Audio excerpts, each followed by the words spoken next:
Hey YouTube, Freedom for Kaz here. Hey, what's going on out there? Hope you're doing alright. I know I'm doing pretty good. Hey, I'm making today's video on a couple different subjects. First, I want to talk about the Federal Reserve, and then I want to talk about the police state here in the United States as to what's going on.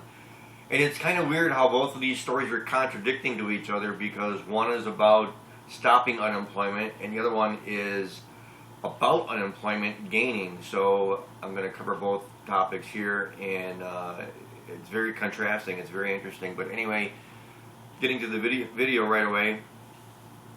Bernanke has made a statement. Ben Bernanke.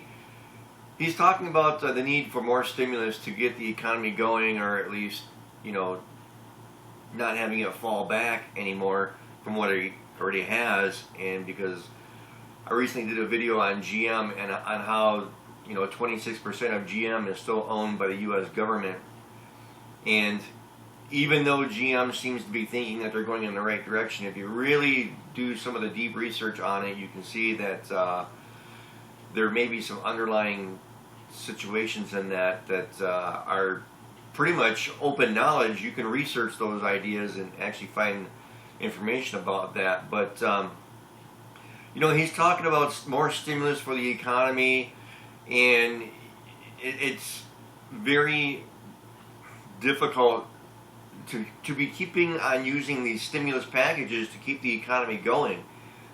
I mean, it's been several years now. It's been like stimulus package after stimulus package after stimulus package, where the real reason America's is failing is because we don't manufacture anything anymore. I mean, it doesn't necessarily have to be cars, but I used to be in the tool and die industry for 10 years, and I still have my 3 Kennedy toolboxes full of machine tools that I don't even use anymore. And the reason why that is because back in 1998, I got out of the tool and die industry, which was 5 years after the NAFTA agreement was signed. And that's the exact reason why the manufacturing industry died in the United States, is because of the NAFTA agreement.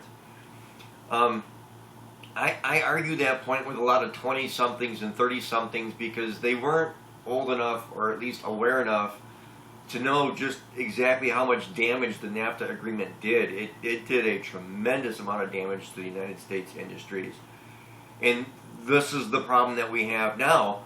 And Washington seems to keep on thinking that stimulus is the way to fix the problem. Well, the only thing that the stimulus does is that it widens the gap between the rich and the poor. That's all that it does. And speaking about the rich and the poor, I want to move on to my second segment of the video. All the links will be underneath anyway. You can check out all those stories yourself. Here in Detroit alone, there's a ton of murder and rape and robbery that goes on in the city of Detroit and the Detroit metropolitan area as well. And one of the things that Detroit has done recently to their police force is reduce their police force. They laid off about 300 officers about a month ago, and now just last week, I do believe, the links will be underneath, like I said, they imposed a 10% pay cut on the remaining officers that were left. And it's kind of hard to be a Detroit officer as it is, but can you imagine doing that job for 10% less take-home pay? I mean, here in Detroit, there's a lot of rough areas in the city of Detroit. Now that there's fewer officers on the road, now you've got less pay to deal with as well. And one of the quotes that I will put in the links, I think is a great quote. It says, "This will set us back 20 years, Officer Curtis said. We fought hard to get where we are now." Well, first of all, I want to agree with that statement. And I want to say, if you fought hard to get where you are now, imagine how bad it was before you got here. And now that your hands are tied with fewer officers and less pay, the thing that the city of Detroit did to kind of offset that loss of pay is they are now making officers work 12-hour shifts, because after 8 hours you get overtime. So not only are there less officers, you're working for less pay, you got to do more work, and that means more frustration in the officers. So let's take an officer's day. Let's say he's on his 11th hour and he pulls somebody over, or he comes up to a crime scene. He's tired, he's aggravated, he's got all this stuff on his mind, he's got less pay, more work, and his benefits have been reduced. What kind of attitude do you think this officer is going to have? Not only his attitude, but is he even going to show up to the crime scene, because he's thinking to himself, okay, like I said, less pay, less benefits, more work, more stress. Is it worth his time to put himself or herself in a situation where otherwise, if he was getting all of his benefits and all of his pay, and he had fellow officers to join him at that location,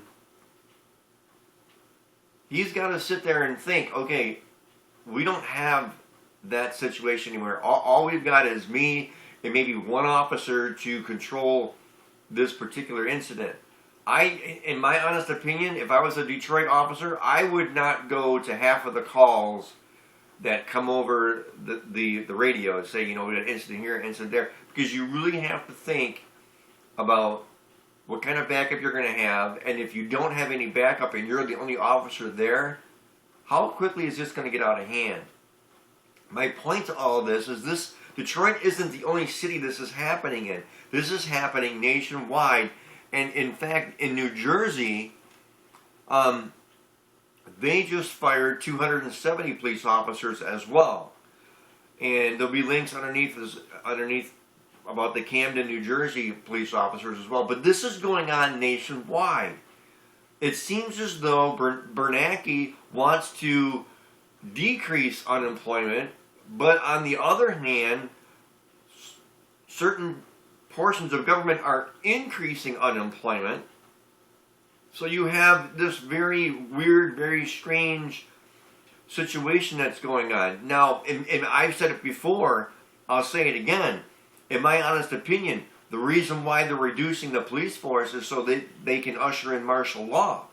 I mean, let's face it. If there's less police officers, there's going to be more crime.